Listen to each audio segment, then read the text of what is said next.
Europe জুড়ে তীব্র তাপপ্রবাহে বাড়ছে প্রাণহানি। শুধু ফ্রান্স, বেলজিয়াম ও নেদারল্যান্ডসেই জুন মাসে মারা গেছে অন্তত ৩,৭০০ জন মানুষ। স্বাস্থ্য কর্তৃপক্ষ বলছে প্রকৃত মৃত্যুর সংখ্যা আরও বাড়তে পারে। জলবায়ু পরিবর্তনকে এই চরম পরিস্থিতির প্রধান কারণ হিসেবে দেখছেন বিজ্ঞানীরা। ইউরোপ জুড়ে তীব্র তাপপ্রবাহে ভয়াবহ মানবিক পরিস্থিতি সৃষ্টি হয়েছে। জুন মাসে দাবাদহে ফ্রান্স, বেলজিয়াম ও নেদারল্যান্ডসে অন্তত ৩,৭০০ মানুষের মৃত্যু হয়েছে বলে জানিয়েছে সংশ্লিষ্ট দেশগুলোর কর্তৃপক্ষ। ২০ থেকে ২৮ জুন পর্যন্ত স্থায়ী হওয়া এই তাপপ্রবাহকে ইউরোপের সাম্প্রতিক ইতিহাসের অন্যতম ভয়াবহ বলে উল্লেখ করা হয়েছে।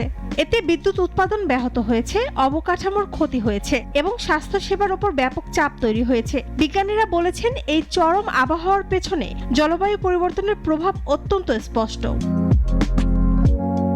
ফ্রান্সের স্বাস্থ্যমন্ত্রী জানিয়েছেন, তাপপ্রবাহ চলাকালে দেশটিতে অতিরিক্ত ২,০২৫ জনের মৃত্যু হয়েছে। বিশেষ করে ৪৫ বছরের বেশি বয়সীদের মধ্যে মৃত্যুর হার উল্লেখযোগ্যভাবে বেড়েছে।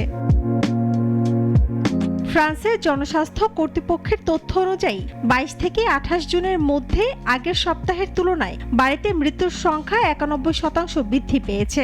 একই সময়ে বৃদ্ধাশ্রম এবং স্বাস্থ্যসেবা প্রতিষ্ঠানেও মৃত্যুর সংখ্যা বেড়েছে। কর্তৃপক্ষের আশঙ্কা, প্রকৃত মৃত্যুর সংখ্যা আরও বেশি হতে পারে। অন্যদিকে বেলজিয়ামের স্বাস্থ্য মন্ত্রণালয় জানিয়েছে, ১৮ থেকে ২৯ জুনের মধ্যে দেশটিতে প্রায় ১,২০০ জনের মৃত্যু হয়েছে। এর মধ্যে ৮৫ বছর বা তার বেশি বয়সী ছিলেন ৫৩০ জন। এছাড়া ৬৫ বছরের কম বয়সীদের মধ্যে ১৮০ জনের মৃত্যু তথ্য নথিভুক্ত হয়েছে। দেশটির স্বাস্থ্য মন্ত্রণালয় বলেছে, তাপপ্রবাহে এত বেশি অতিরিক্ত মৃত্যুর ঘটনা বেলজিয়ামের ইতিহাসে নজিরবিহীন।